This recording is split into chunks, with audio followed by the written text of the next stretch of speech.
কাছড়াপাড়ায় মুকুল রায়ের পাড়ায় ব্যারাকপুরের বিজেপি প্রার্থী অর্জুন সিংকে গো ব্যাক স্লোগান তৃণমূল কর্মীদের।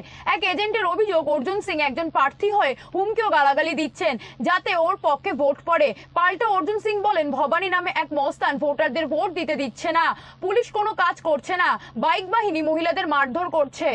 ক্রিমিনাল আছে, এই ভদ্র মহিলা ওখানে ভোটারদেরকে যেতে দিচ্ছে না, ভোটারদেরকে যেতে বারবার এখানে আমরা আসছি, ভোটারদেরকে মেরে ফাটিয়ে দিচ্ছে পুলিশের সামনে। না, স্যার আমাকে হেল্প করেছে, হ্যাঁ স্যার আমাকে হেল্প করেছে, উনি বলেছে আপনারা থানায় যান। पुलिस कोनो काज करছে না। 74, 75, 76 एक नंबर वोटरों को आके एक मोटरसाइकिल लेके ये बोला कि हम एजेंट है, घूम घूम के लोग को महिलाओं को मार रहा है।